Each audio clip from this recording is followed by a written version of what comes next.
Eto na nga mga chong, marami tayong Gilas updates. Justin Brownlee good news, todo na ang paghahandang ginagawa para sa Gilas. Hinebra boys, gaano nga ba kalaki ang impact para sa Gilas Pilipinas? Alam naman nating lahat na si Coach Tim Cone na ang panibagong permanenteng head coach ng ating national team. Kaya expected na talaga na mayroong Hinebra players na ipinasok sa lineup.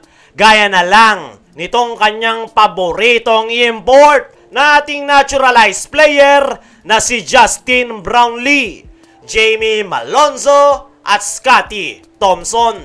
Pero gaano nga ba kalaki ang kanilang magiging contribution para sa ating national team ngayong paparating na FIBA Asia Qualifiers? Unang-una ay sila nga yung may 100% knowledge patungkol sa sistema ni Coach Tim Cone na mixed triangle offense.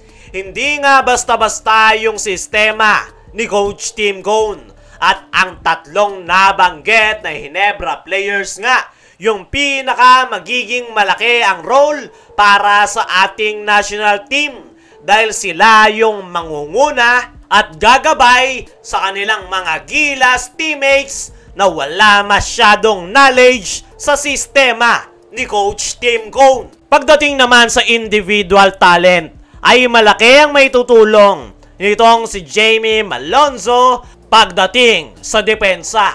Nang dahil nga sa kanyang athleticism, ay kayang-kaya nga nitong ma-block ang bola at kaya rin nitong sumabay sa mabilis na laro sa international stage. Pagdating naman dito kay Justin Brownlee ay isa nga ito sa pinaka-importanteng piyesa ni Coach Tim Cone sa ating national team. Ito nga ang ating kasalukuyang naturalized player at alam natin ang kakayahan nitong si Brownlee para sa Gilas Pilipinas. Last stint nito sa ating national team ay nabigyan niya ng gintong medalya last Asian Games. Kaya naman, ipinaglaban talaga ni Coach Tim itong si Justin Brownlee para maibalik sa Gilas lineup. At ang magandang balita ay kumpirmado ng makakapaglarong muli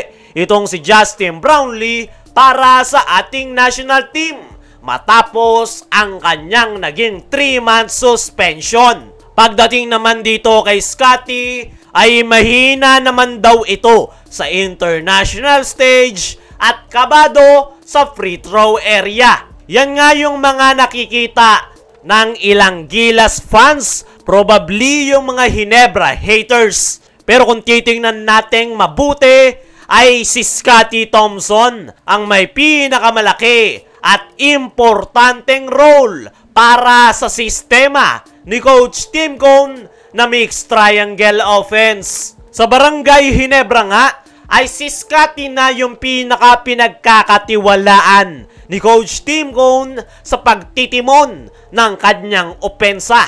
Maganda naman ang kinalalabasan at panigurado na ganyan rin ang gagawin nitong si Scotty Thompson para sa ating national team ngayong FIBA Asia Qualifiers na maging leader at pangunahan ang koponan. At malaki nga ang tiwalang ibinibigay sa kanya ni Coach Tim Cone. Overall, napakalaki ng magiging role at impact ng Barangay Hinebra sa ating national team. Kaya naman, hindi nga sila po pwedeng mawala.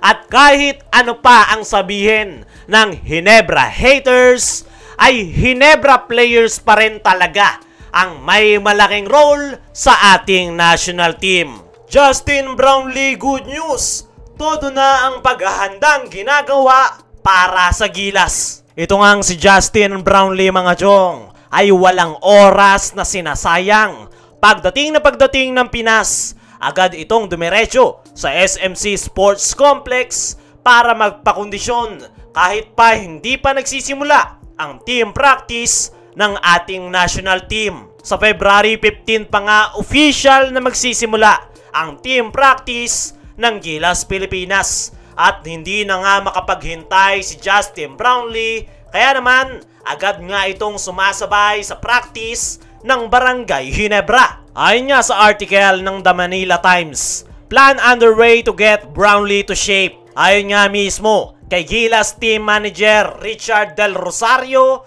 ay ang plano nga daw nila na makuha ni Justin Brownlee ang kanyang game shape sa lalong madaling panahon.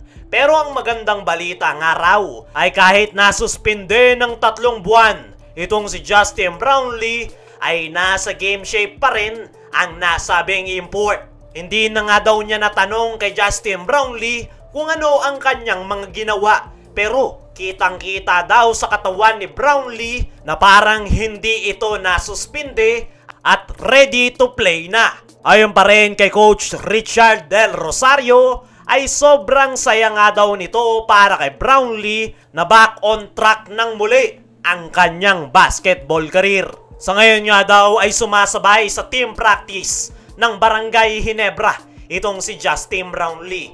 At maganda nga yan para sa nasabing import, pati na rin sa kanyang kupunan sa PBA na Barangay Ginebra. Dahil maaga nga nilang nakasamang muli itong si Justin Brownlee. At kahit nga matapos ang stint ni Brownlee sa paparating na FIBA Asia Qualifiers, ay hindi na nga daw ito aalis ng bansa at tuloy-tuloy na ang paghahanda para sa kanyang stint naman sa Barangay Ginebra.